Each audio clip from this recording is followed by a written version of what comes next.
Assalamualaikum warahmatullahi wabarakatuh. Eh, Mari bersama-sama kita berdoa dulu dengan doa ikrar kerelaan. A'udzubillahi minasyaitonirrajim. Bismillahirrahmanirrahim. Raditu billahi rabba wa bil islami dina wa bi Muhammadin nabiyya wa rasula. Rabbi zidni ilma warzuqni fahma. Amin. Baik, pada kesempatan ini saya mau menjelaskan tentang bagaimana menyajikan data ke dalam bentuk tabel distribusi frekuensi. Ya, nanti kita akan belajar bagaimana data yang masih berserakan gitu, yang belum tertata. Lalu kita tata menjadi tabel distribusi frekuensi agar lebih informatif, agar bisa dengan mudah kita manfaatkan atau kita gunakan. Eh, Langkah penyusunannya seperti ini. Pertama, data empiris. Data empiris itu maksudnya data yang kita cari ya. Kalau data historis, data yang kita hanya tinggal mengambil, ya tidak mencari. Tapi kalau empiris itu kita mencarinya. Data empiris disusun dalam bentuk tabel dengan jumlah kolom dan baris yang proporsional ya. Misalnya datanya ada 100 ya, buatlah tabel dan kolom 10 kali 10. Kalau datanya itu katakanlah 80, buatlah tabel 10 kali 8 atau 8 kali 10. Jadi catatannya proporsional itu. Lalu yang kedua, urutkan data dari yang terkecil sampai yang terbesar. Misalnya ada 5, 7, 8, 9 gitu, maka kemudian diurutkan angka tersebut ya dari yang terkecil. 5 dulu, baru kemudian 7, baru 8, terus 9 gitu. Lalu yang ketiga, berilah tanda untuk skor tertinggi dan skor terendah. Kalau 5, 7, 8, 9 tadi berarti skor tertingginya itu 9 dan skor terendahnya itu 5. Nah, kemudian hitunglah terlebih dahulu jumlah kasus atau cacah dari data tersebut. Kalau pada statistik itu ada simbol N besar atau N kapital, itu maksudnya cacah atau kasus tersebut sifatnya populasi. Dan apabila N-nya itu kecil gitu, atau non kapital itu, maka itu maksudnya adalah data tersebut atau N tersebut adalah data yang diambil sebagian atau sampel. Berikut menentukan jangkauan atau range dengan cara skor tertinggi dikurangi dengan skor terendah. Kalau tertinggi 9, terendahnya 5, berarti 9 dikurangi 5 sama dengan 4. Nah, lalu menentukan banyaknya kelas dengan formulasi Starkes. Formulasi Starkes ini K sama dengan 1 ditambah 3,322 log N. Nanti akan saya bahas lebih lanjut ya rumus itu. Nah, kemudian menentukan panjang interval dengan formulasi I kecil yang maksudnya interval sama dengan R atau range dibagi dengan K atau kelas. Nah, kemudian berikutnya menentukan batas kelas untuk interval pertama sama sejumlah kelas. Jadi menentukan batas kelas untuk interval pertama ini bukan sama tapi sampai maksudnya sampai sejumlah kelas. Kalau kelasnya 7 ya dibuatlah interval kelas sebanyak 7. Kalau jumlah kelasnya 3 ya interval sebanyak 3. Lalu kemudian menentukan jumlah frekuensi. Tuh, mohon maaf ini salah ya, bukan sama tapi sampai sejumlah kelas. Oke, selanjutnya saya akan berikan satu simulasi perhitungan agar kita lebih memiliki gambaran tentang penyusunan tabel distribusi frekuensi ini. Langkah 1, ini ada sebuah data. Data itu mesti ada namanya. Nama data ini adalah data tentang skor prestasi mata pelajaran akidah akhlak di SMP Islam Terpadu Bakti Insani. Ya. Datanya mana? Ini datanya. Data ini merupakan data mentah, ya, data empiris, gitu. Di mana data ini nanti akan kita buat menjadi tabel distribusi frekuensi agar lebih informatif dan data itu mudah digunakan. Oke, jadi ini mencari dari data siswa gitu. Makanya namanya data tentang skor prestasi mata pelajaran akidah akhlak. Ya, akidah akhlak yang ada di SMP Bakti Insani. Ada ujian, lalu nilainya ini, nilai anak-anak. Berapa jumlahnya? Anda bisa hitung itu berapa jumlahnya. Kita hitung nih 1, 2, 3, 4, 5, 6, 7, 8. Bawah 1, 2, 3, 4, 5, 6, 7, 8, 9, 10. Berarti jumlah barisnya 8, jumlah kolomnya 10. 8 kali 10 berarti N-nya 80. Oke. Langkah kedua. Data diurutkan dari data terkecil hingga data yang terbesar. Diurutkan ini ya, terkecil 35, 38, 43 dan seterusnya.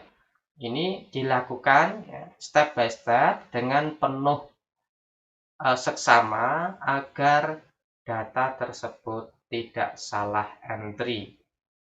Ya, ini salah satu bagian yang penting di dalam kita belajar statistik. Kalau datanya salah, nanti kesimpulannya juga salah.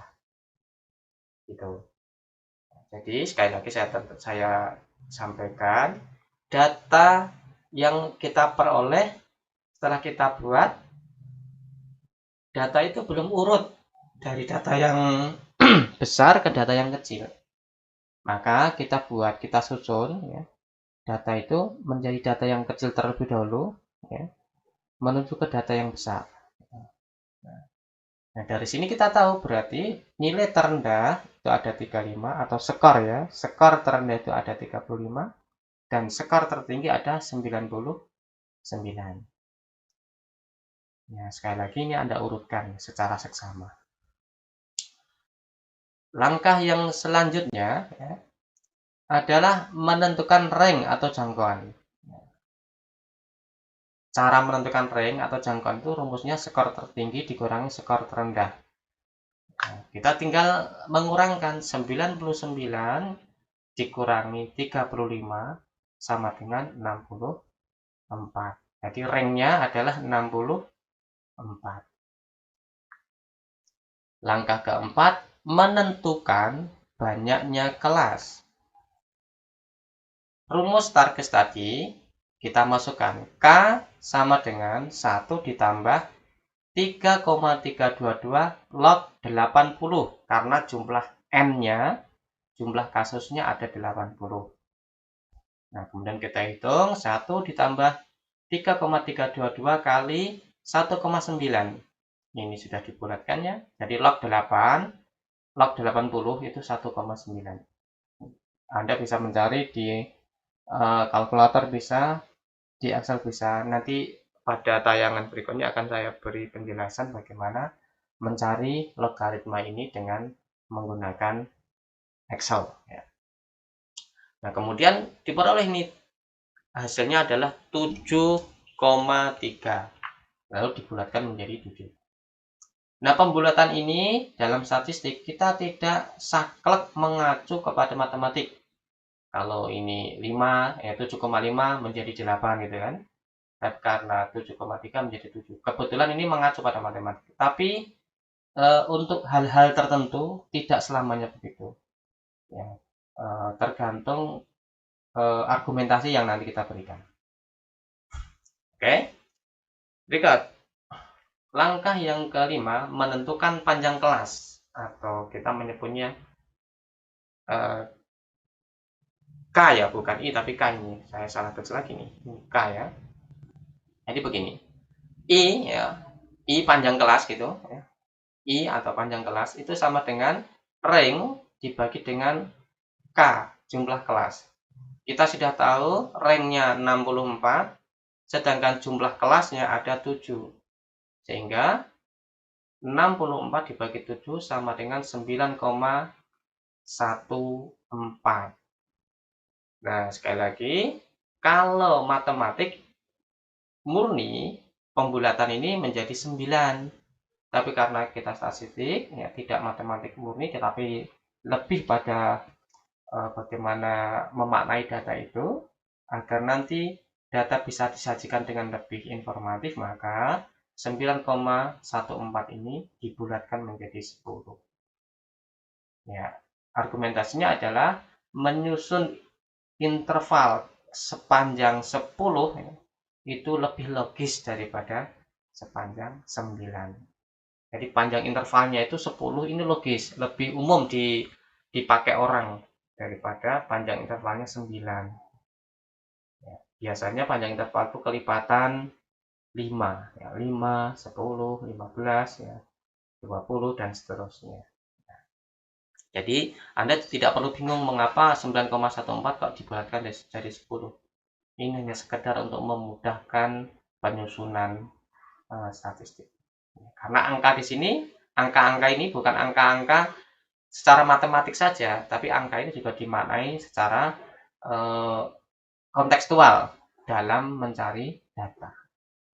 Oke, sampai di sini catatan sampai langkah kelima ini, maka informasi yang sudah diperoleh adalah rank atau jangkauan sebesar 64, banyaknya kelas ada 7, panjang kelas ada 10.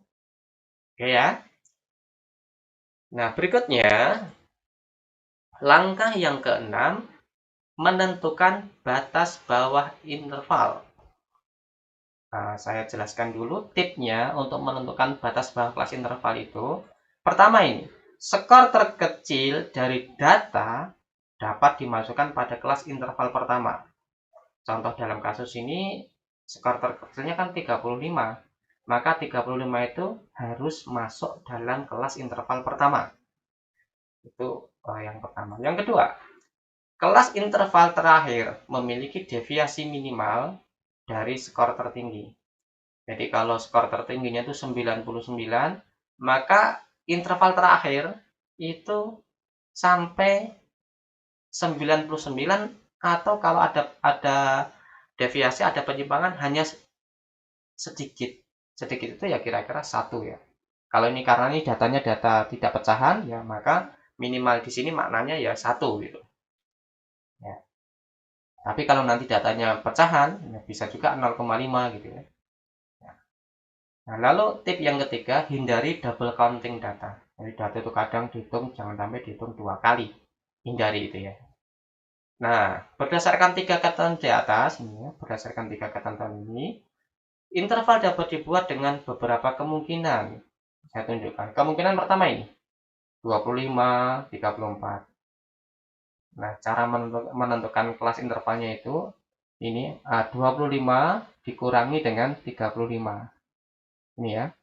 35 dikurangi dengan 25. Ini 10 kan? Sesuai dengan yang sudah kita hitung kan? Atau 44 dikurangi 34. 10 juga kan? Atau Anda menghitung secara manual 25 sampai 34, di mana 25 dan 34-nya juga masuk dihitung. Jadi semuanya ada 10. Cuma kelemahan